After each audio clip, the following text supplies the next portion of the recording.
इस दुनिया में, अब देखें ये दुनिया जो है एक ऐसी चीज है कि वहां पे गम और रंज जो है वो यकीनी है, ये कंफर्म्ड है। ऐसा हो नहीं सकता कि इंसान इस दुनिया में आ जाए और उसे रंज या गम ना हो, ये नहीं हो सकता, ये इम्पॉसिबल है। कैसे?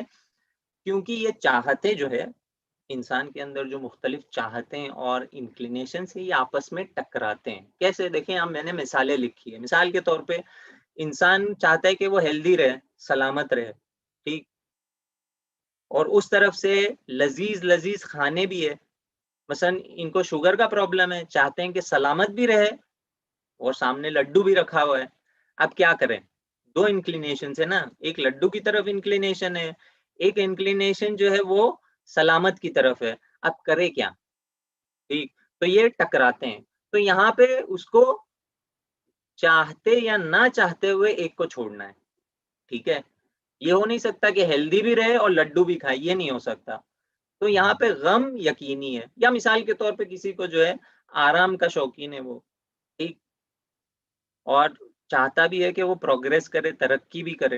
ये कैसे हो सकता है? अगर तरक्की करना है, प्रोग्रेस करना है इस दुनिया में रह के, तो मेहनत करना पड़ेगा। वो आराम नहीं कर सकता, पूरा पूरा टाइम वो आराम नहीं कर सकता, उसे आराम छोड़ना पड़ेगा। या मिसाल के तौर पे कुछ लोगों को एंटरटेनमेंट का शौक है, लीजर और जो है तफरी करने का शौक है, एंटरटेनमेंट की बहुत चाहत है। और दूसरी तरफ से जो है पैसों की भी चाहत है, दौलत की भी चाहत है। अब ये तो नहीं हो सकता पूरा टाइम वो एंटरटेनमेंट और लीजर में लगा रहे और जो है साथ में पैसे भी उसको मिलते रहे। होते हैं कुछ लोग, ऐसा हो जाता है, लेकिन अगर वो खुद दौलत कमाना चाहते हैं तो फिर उसे वो लीजर की लाइफ छोड़ना पड़ेगा, मिसाल के तौर पे। या किसी को इल्म की चाहत है और फिर दूसरी तरफ वो जो है मेहनत करने के लिए भी तैयार नहीं है। देखें, दो चाहतें जब टकराती हैं, और ये टकराती है और ये हमेशा होगा। इंसान जब इस दुनिया में है तो ये हमेशा होगा, ठीक? एक तरफ खुदा से भी बहुत लगाव है, मिसाल के तौर पे, और दूसरी तरफ दुनिया से भी उतना ही ज्यादा लगाव है, ठीक?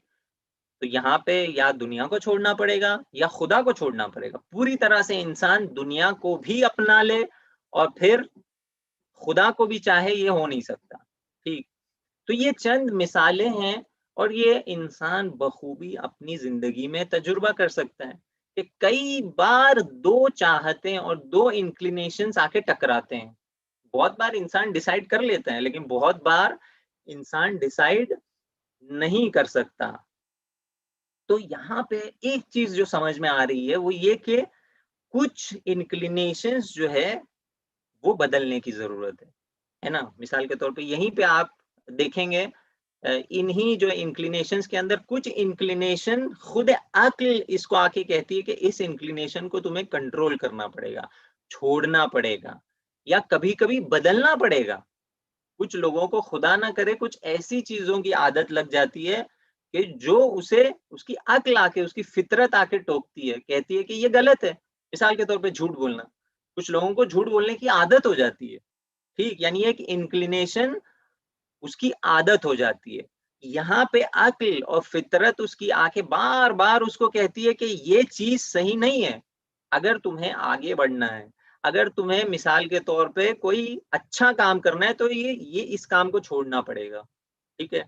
तो यहाँ पे एक चीज समझ में आती है कि इन चाहतों को मैनेज करने की जरूरत है, कुछ चाहतों को हत्ता बदलने की जरूरत है। तो यहाँ पे एक सवाल होता है, क्या इंसान के इंक्लिनेशंस बदले जा सकते हैं? क्या उनको मैनेज किया जा सकता है? उसको अपनी जगह से थोड़ा हिलाया जा सकता है या नहीं हिलाया जा सकता?